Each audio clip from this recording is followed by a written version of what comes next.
नमस्कार, मैं हूं वीरेंद्र कुमार झा और आप इस समय देख रहे हैं खबर तक। दर्शकों, भारतीय राजनीति के नेताओं में अगर फिटनेस को लेकर देखा जाए तो उसमें राहुल गांधी सबसे अव्वल नजर आएंगे। इन्होंने मार्शल आर्ट्स में ब्लैक बेल्ट जापान से लिया हुआ है और जियो जित्सु में भी ये ब्लू बेल्ट होल्डर हैं और आगे के लिए प्रयासरत हैं। और भारतीय विधाओं की बात करें तो दंड पेलने यानी पुशअप में भी इनका कोई सानी नहीं है। इन्होंने इसका प्रदर्शन भी किया। एक बार इन्होंने नियम बनाया कि कांग्रेस की मीटिंग में जो कोई जितने मिनट लेट आएगा उतना उसे पुशअप करना पड़ेगा, दंड पेलना पड़ेगा।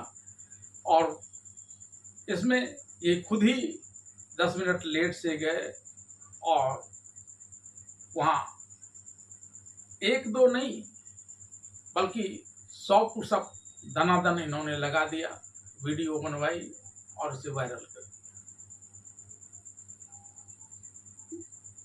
इनकी भारत यात्रा के दौरान भी आप लोगों ने देखा होगा कि किस प्रकार से शरीर को कपकपाती ठंडक में भी ये टी शर्ट पहनकर घूमा करते थे।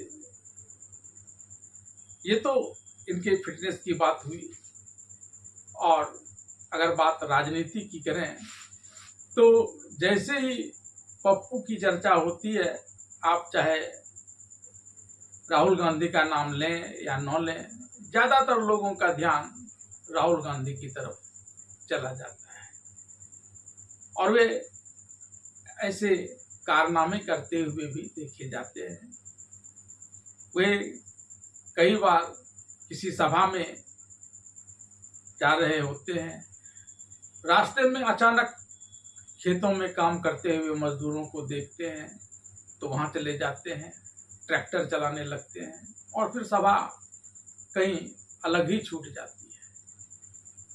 संसद में आते हैं तो अनायास प्रधानमंत्री नरेंद्र मोदी की तरफ बढ़ जाते हैं और उन्हें इस प्रकार से उनसे गले मिलते हैं, उन्हें हक करते हैं कि वे खुद भी अफला जाते हैं और सिक्योरिटी भी परेशान हो जाती है। ऐसे कई कर्तव्य उनके हैं और कई मुद्दे भी उनके हैं। अब बात पहले विदेश दौरे की भी उनकी कर ली जाए और तो फिर भारतीय राजनीति में उनके योगदान की। भारत के प्रधानमंत्री विदेश जाते हैं, भारत के लिए एक प्रोटोकॉल के तहत बातें करते हैं, भारत के लिए कुछ लाभप्रद डील करते हैं और वहां से वापस भारत लौट आते हैं। अब राहुल गांधी भले ही प्रधानमंत्री नहीं है, सौभाग्य से इस बार कम से कम नेता प्रतिपक्ष हैं, पहले यह भी नहीं थे, लेकिन विदेश दौरे पर तब भी जाते थे। आखिर कांग्रेस के युवराज जो ठहरे, कहने के तो वहाँ कांग्रेस अध्यक्ष के रूप में मल्लिकार्जुन खड़गे साहब हैं, लेकिन चलती किसकी है यह आप सब लोग भी जानते हैं कि कांग्रेस में राहुल और सोनिया की ही चलती है। यहाँ तक कि प्रियंका वाड्रा की भी चलती नहीं है, उन्हें भी कोई खास तवज्जो नहीं दिया जाता है। तो ये क्यों नहीं विदेश जाएंगे?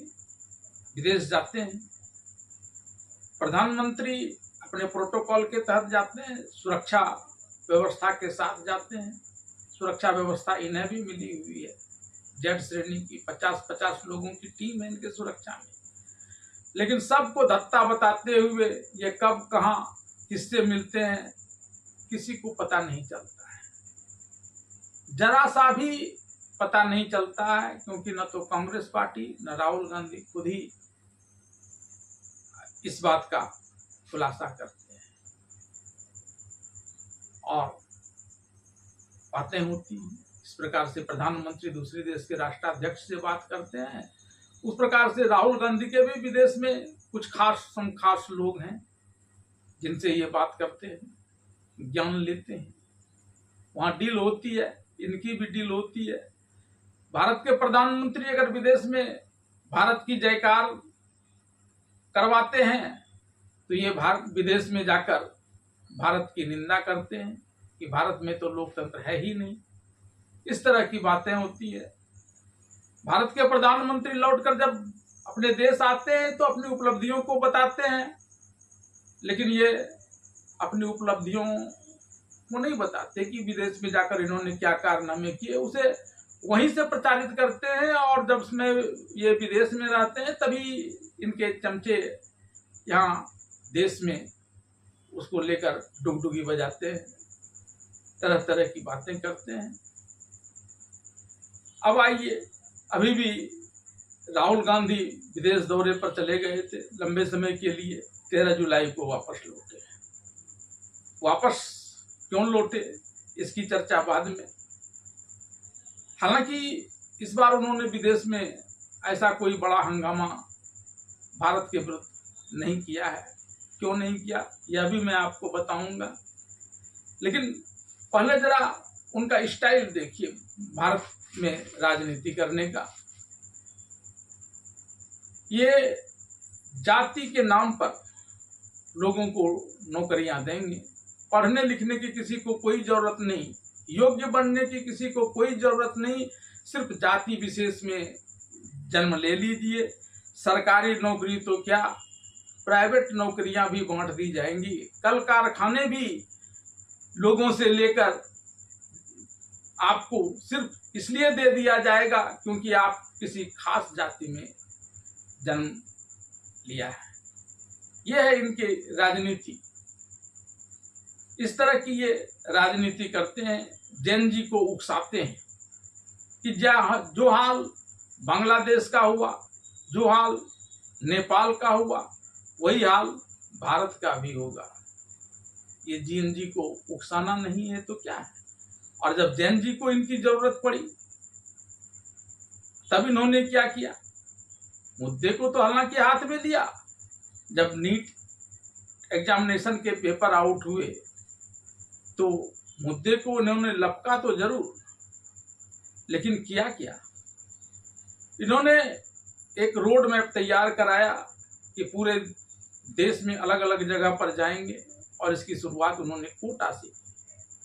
और कोटा में भी कौन सा दिन चुना, वह दिन चुना जबकि नीट के जिन लोगों को पेपर लीक होने का खामियाजा भुगतना पड़ा था, उस दिन वे नीट की परीक्षा देने के लिए गए हुए थे। यानी इनकी सभा में सिर्फ इनके प्रायोजित लोग ही वहां थे और इन्होंने भाषण दिया, वीडियो बनाया, उसे अपलोड कर दिया, बस काम खत्म, चले गए फिर विदेश घूमने। इसी प्रकार से इन्होंने जो इस समय इथेनॉल ब्लेंडिंग का मामला चल रहा है उसे भी हाथ में लिया, फिर छोड़ दिया, चले गए विदेश में।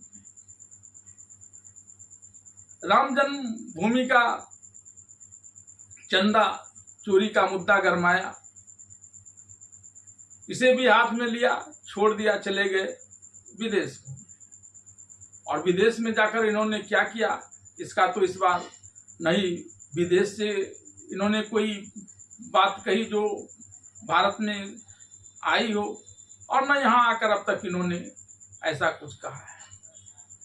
नहीं कहा है तो उसके पीछे भी कारण है, क्योंकि पंजाब में इनके दल में ही कोहराम मचा हुआ है।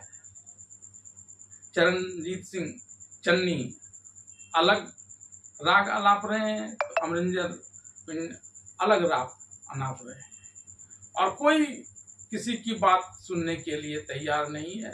सिर्फ और सिर्फ राहुल गांधी की बात सुनने की बात कर रहे हैं। हालांकि यह बात दिगर है कि राहुल गांधी की भी वे मानेंगे या नहीं मानेंगे, लेकिन फिलहाल तो राहुल गांधी की ही बात कर रहे हैं जो आला कमान कहे जाते हैं कांग्रेस के। और इसी शब्द का प्रयोग वे दोनों नेता अमरिंदर सिंह वर्टिंग और चरणजीत सिंह चन्नी कर रहे हैं। यह क्या आगे रंग दिखाएगा, लेकिन राहुल गांधी के तो तरह तरह के रंग आपको भारतीय राजनीति में देखने को मिलते रहेंगे। इस वीडियो के साथ अंत तक बने रहने के लिए आप सभी का धन्यवाद।